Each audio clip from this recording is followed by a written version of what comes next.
तो दोस्तों previous lecture तक हम लोगों ने ऑर्गेनिक कंपाउंड्स के बारे में सारे कंसेप्ट को सीख लिया था। ऑर्गेनिक और इनऑर्गेनिक कंपाउंड्स के बीच में किस तरह से हम लोग डिफ्रेंसिएशन कर पाते हैं इस चीज़ को भी देख लिया था। आज हम लोग ऑर्गेनिक कंपाउंड से रिलेटेड ही एक कंसेप्ट के बारे में पढ़ेंगे जिसका नाम है वाइटल फोर्स थ्योरी। यह थ्योरी ऑर्गेनिक कंपाउंड के बारे में क्या कहता है इस चीज़ को हम लोग समझेंगे आज। तो शुरुआत करते हैं दोस्तों हम लोग वाइटल फोर्स थ्योरी से। इसे हिंदी में अदृश्य जीवन शक्ति का सिद्धांत कहा जाता है। नाम से ही आपको पता चल रहा होगा अदृश्य शब्द का यहाँ पे इस्तेमाल किया गया है, मतलब कोई इनविजिबल पावर यहाँ पे इन्वॉल्व है और उसी के बारे में यहाँ पे बर्जिलियस कहते हैं। यह थ्योरी जो है बर्जिलियस के द्वारा दिया गया था। इस थ्योरी में बर्जिलियस जो है कहते हैं कि जितने भी हमारे पास आसपास ऑर्गेनिक कंपाउंड दिखते हैं वो सभी नेचुरल सोर्सेज से आए हैं। जैसे कि एप्पल से हमें मैलिक एसिड मिलता है, खट्टे जितने भी पदार्थ हैं, खट्टे फल सब्जियां हों उनसे हमें साइट्रिक एसिड मिलता है, जैसे आंवला, नींबू, लेमन से हमें साइट्रिक एसिड मिलता है। उसी प्रकार से हम अगर आलू खा रहे हैं तो उससे हमें कार्बोहाइड्रेट मिलेगा, दाल खा रहे हैं, सोयाबीन खा रहे हैं तो उससे हमें प्रोटीन्स मिलेंगे। तो उनका ये मानना था कि ये जो ऑर्गेनिक कंपाउंड्स हैं वो हमें नेचुरल सोर्सेज से मिलेंगे। वो नेचुरल सोर्सेज पेड़ पौधे हो सकते हैं, जानवर हो सकते हैं और हमारे छोटे छोटे माइक्रो ऑर्गेनिजम्स हो सकते हैं। उनके साथ उन्होंने यह भी बात बोली कि ये जो ऑर्गेनिक कंपाउंड्स हैं उन नेचुरल सोर्सेज में अर्थात पेड़ पौधों में, जानवरों में एक अदृश्य शक्ति, जिसे हम लोग देवीय शक्ति भी कह सकते हैं, जिसके बारे में कोई कुछ नहीं जानता, उससे वो बनते रहते हैं और इस वजह से हम आज ऑर्गेनिक कंपाउंड को देख पाते हैं। तो एक तरह की एक थ्योरेटी और एक अपनी कल्पना के आधार पर उन्होंने ये बात कही थी, कोई साइंटिफिक बेसिस नहीं था इसका।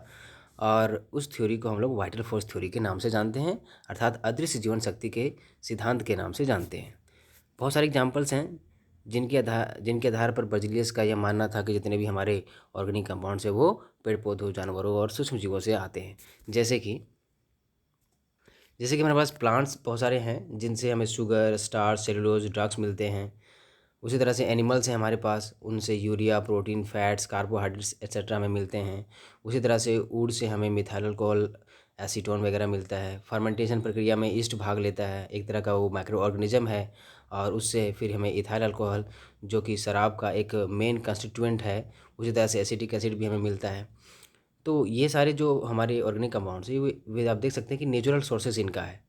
लेकिन इसके साथ ही साथ बर्जिलियस का कहना था कि ये जो ऑर्गेनिक कंपाउंड्स हैं ये तो हमें नेचुरल सोर्सेज से तो मिलते ही हैं और उनमें एक अदृश्य शक्ति से तो बनते ही हैं, साथ ही साथ इन ऑर्गेनिक कंपाउंड्स को लेबोरेटरी में बनाना असंभव है। मतलब उनका एक स्टेटमेंट था जिनको हम कुछ इस तरह से लिख सकते हैं, और वह स्टेटमेंट कुछ इस तरह से है कि organic compounds can not be prepared in laboratory.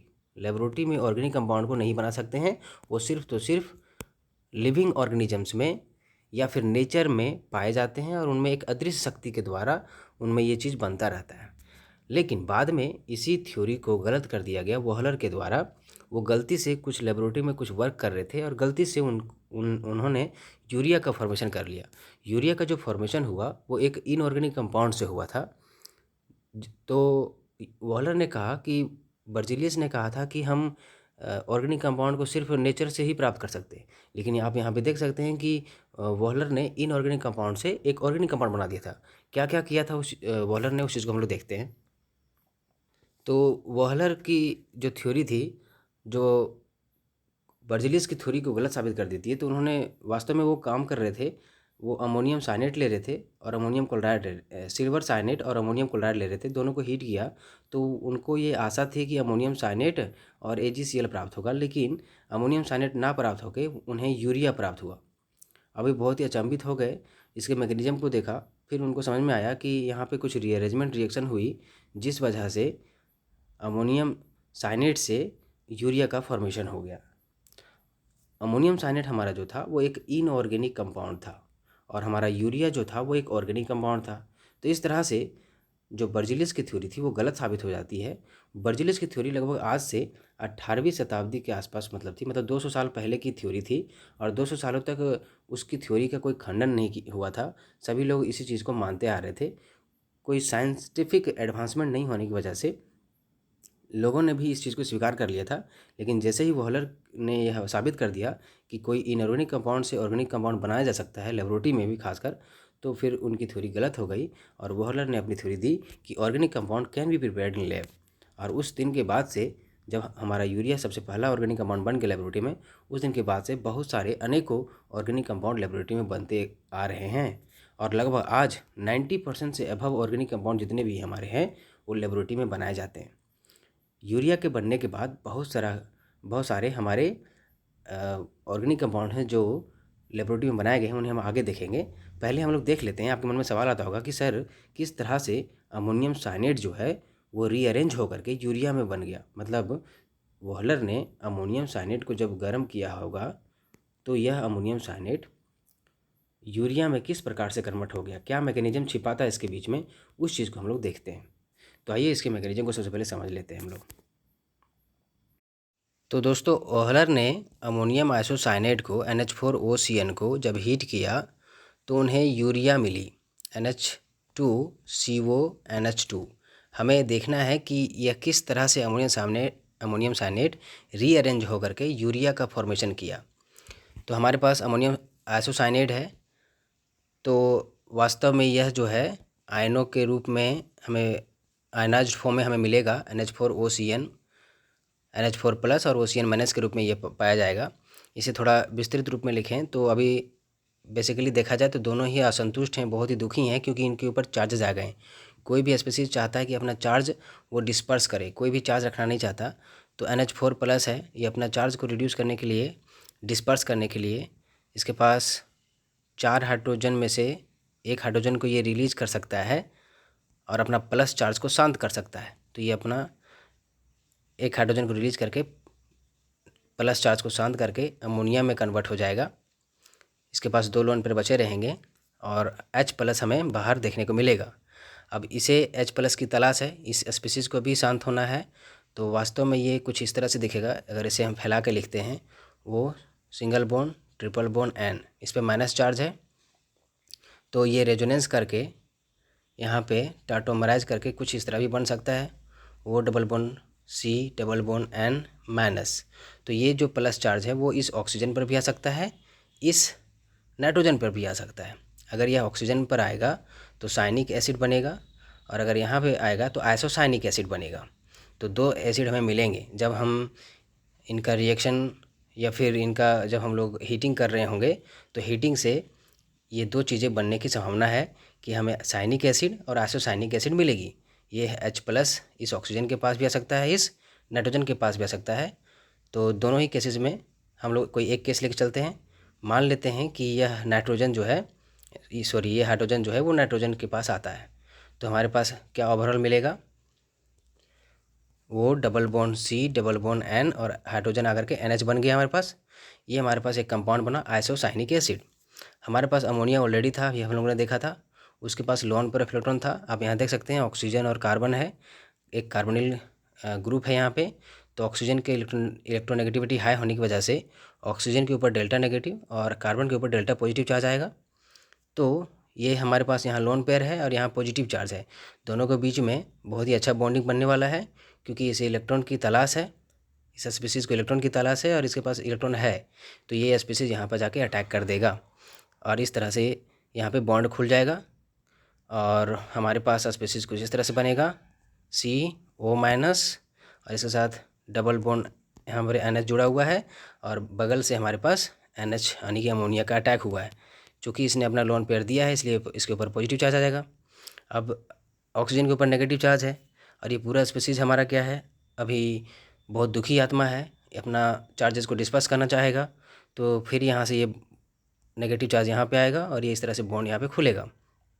तो हमें NH3 plus bond C double bond O मिल जाएगा और NH माइनस बन जाएगा। अब ये दोनों भी क्या हैं, स्पीशीज़ दुखी हैं। तो अमोनिया अपना ये जो NH3 प्लस चार्ज है, ये प्लस चार्ज को न्यूट्रलाइज करना चाहेगा। तो ये क्या करेगा, 3 हाइड्रोजन में से एक हाइड्रोजन को रिलीज़ कर देगा और ये इस वाला एक रिलीज हाइड्रोजन को यह जो NH माइनस है वो उसको एब्स्ट्रैक्ट कर लेगा। तो ओवरऑल यहाँ से एक हाइड्रोजन रिलीज होगा, ये अपना नेगेटिव पॉजिटिव चार्ज न्यूट्रलाइज कर देगा और ये H+ जो निकलेगा वो यहाँ पे आके अटैच हो जाएगा और इस तरह से NH2CO NH2 का फॉर्मेशन हो जाएगा। NH2CO NH2 का फॉर्मेशन हो जाएगा और हमें यूरिया मिल जाएगा। तो ओवरऑल क्या हुआ कि अमोनियम साइनेट का जो आप स्ट्रक्चर देखेंगे, मतलब फार्मूला देखेंगे या फिर स्ट्रक्चरल फार्मूला देखेंगे, तो दोनों ही सेम है। यहाँ भी 4 हाइड्रोजन, यहाँ भी 4 हाइड्रोजन, यहाँ भी 2 नाइट्रोजन, यहाँ भी 2 नाइट्रोजन और CO यहाँ भी, CO यहाँ भी। बस क्या है कि जो कनेक्टिविटी है वो अलग अलग हो गई है, मतलब एक तरह का रीअरेंजमेंट रिएक्शन होता है और अमोनियम आइसोसाइनेट से यूरिया बन जाती है। मतलब एक इनऑर्गेनिक कंपाउंड हम लोगों ने लिया था और उससे हमें ऑर्गेनिक कंपाउंड मिल गया। इसका मतलब ये हुआ कि जो बर्जिलियस ने कहा था कि ऑर्गेनिक कंपाउंड को लेबोरेटरी में नहीं बना सकते, वो बात गलत हो गई। और ये भी बात गलत हो गई कि ऑर्गेनिक कंपाउंड सिर्फ हमें नेचुरल सोर्सेज से प्राप्त होते हैं। और उस दिन के बाद से वॉर्लर ने हमें ये बताया कि ऑर्गेनिक कंपाउंड हमें नेचुरली और सिंथेटिकली दोनों रूप से प्राप्त हो सकता है। और अभी हमारे पास लेबोरेटरी में लगभग 90% से अबव जितने भी ऑर्गेनिक कंपाउंड हैं वो लेबोरेटरी में बनाए जाते हैं। जब हमारे पास यूरिया सबसे पहला ऑर्गेनिक कंपाउंड था जो बना हमारे पूरे लेबोरेटरी में, पूरे इस वर्ल्ड में सबसे पहला वही बना। उसके बाद अनेकों ऑर्गेनिक कंपाउंड लेबोरेटरी में बनाए जाने लगे, जैसे कि हमारे पास बहुत सारे एग्जांपल्स हैं। जैसे कि कोल्बे ने एसिटिक एसिड लैब में बना दिया इसके कंस्टिट्यूएंट पार्टिकल से। बर्थेलोट ने मीथेन गैस का निर्माण कर दिया। सील ने टार्ट्रिक एसिड, अंगूर से टार्ट्रिक एसिड आइसोलेट कर दिया। लेमन से साइट्रिक एसिड आइसोलेट किया। एप्पल से मैलिक एसिड आइसोलेट कर दिया। मिल्क से लैक्टिक एसिड और यूरिन से यूरिक एसिड आइसोलेट कर दिया। रॉली ने, यहाँ पे सील होगा, रॉले ने ह्यूमन यूरिन से यूरिया को आइसोलेट कर दिया। लाइबिग ने हिप्रिक एसिड निकाला हॉर्स से और सर टर्नर ने मॉर्फिन जो है वो ओपीएम से निकाला। और इस तरह से अनेकों ऑर्गेनिक कंपाउंड्स हमारे लेबोरेटरी में बनते चले गए और आज लगभग 90% से अबव ऑर्गेनिक कंपाउंड हमारे लेबोरेटरी में हैं और सिंथेटिक हमारे हैं। पूरी तरह से प्योर सिंथेटिक नेचर है उनका। और कुछ ही मात्रा में, मतलब लगभग 10% ही हमारे ऑर्गेनिक कंपाउंड ऐसे हैं जो हमें नेचर से प्राप्त होते हैं। तो इस तरह से हम लोगों ने देख लिया कि किस तरह से वॉलर ने गलती से अमोनियम साइनेट को गर्म करके, अर्थात एक इनऑर्गेनिक कंपाउंड को गर्म करके ऑर्गेनिक कंपाउंड का फॉर्मेशन कर दिया, जिसका मैकेनिज्म कुछ इस तरह से था कि अमोनियम आइसोसाइनेट था वो NH फॉर्म में हीटिंग करने पर इस तरह से टूट जाएगा। NH4+ वो CN-। NH4+ असंतुष्ट है, दुखी है, अपना चार्ज को डिस्पर्स करना चाहेगा तो एक H+ लूज कर देगा और अमोनिया में कन्वर्ट हो जाएगा। ये H+ दो जगह पे जा सकता है, यहाँ पर माइनस के पास जो कि नेगेटिव है वहाँ भी जा सकता है और ये टाटोमराइज करके ये माइनस चार्ज नाइट्रोजन पर भी आया तो ये नाइट्रोजन के पास भी जा सकता है। तो दोनों ही केसेस में यहाँ एक साइनिक एसिड बनेगा, यहाँ आइसोसाइनिक एसिड बनेगा। अगर ये H यहाँ पे आता है तो ये कुछ इस तरह से बनेगा साइनिक एसिड, और अगर H यहाँ पे आता है तो यहाँ पे आइसोसाइनिक एसिड कुछ इस तरह से बनेगा। अब हमारे पास दूसरा स्टेप क्या है कि अमोनिया हमारे पास अवेलेबल है और यहाँ पे आइसोसाइनिक एसिड है, तो अमोनिया जो है आइसोसाइनिक एसिड पर अटैक कर देगा। किस तरह से अटैक करेगा? अमोनिया के पास लोन पर इलेक्ट्रॉन्स है, इसे पॉजिटिव चार्ज की तलाश है। और यहाँ आप देख सकते हैं कि ऑक्सीजन और कार्बन के बीच में इलेक्ट्रोनेगेटिविटी का डिफरेंस होने की वजह से कार्बन के ऊपर कुछ पार्शियल पॉजिटिव चार्ज आ गया, ऑक्सीजन के ऊपर कुछ नेगेटिव पार्शियल नेगेटिव चार्ज आ गया। तो ये बेचारा इसको इसको पॉजिटिव की तलाश थी, तो ये पॉजिटिव सेंटर के पास जा करके अटैक कर देगा और इस तरह से बॉन्ड यहाँ से खुल जाएगा, ब्रेक कर जाएगा और वो ऊपर माइनस आ जाएगा और इस तरह से ये जो अमोनिया है NH3 वो आके यहाँ पे अटैच हो जाएगी। और चूँकि इसने अपना लोन पेयर दिया है इसलिए पॉजिटिव चार्ज यहाँ पे देखने को मिलेगा। ये अपना पॉजिटिव चार्ज को लूज करना चाहेगा, ख़त्म करना चाहेगा, तो H+ फिर से ये H+ अपना डोनेट करके NH2 में कन्वर्ट हो जाएगा। पूरी तरह से ये स्टेबल हो जाएगा और यहाँ से ये अपना फिर से डबल बॉन्ड बना देगा और यहाँ पे NH- आएगा और ये फिर NH- इस H को एब्स्ट्रैक्ट करके NH2 में कन्वर्ट हो जाएगा और ओवरऑल हमें NH2CO NH2 का फॉर्मेशन देखने को मिलेगा। तो इस तरह से दोस्तों हम लोगों ने देख लिया कि वाइटल फोर्स थ्योरी क्या कहती है और उसको किस तरह से गलत साबित किया गया वॉलर के द्वारा। आई होप आपको सारी चीज़ें समझ में आ गई हों। अगर यह वीडियो आपको हेल्पफुल लगा हो तो लाइक करें, कमेंट करें एंड शेयर करें और बेल आइकन को प्रेस करना ना भूलें। Thank you.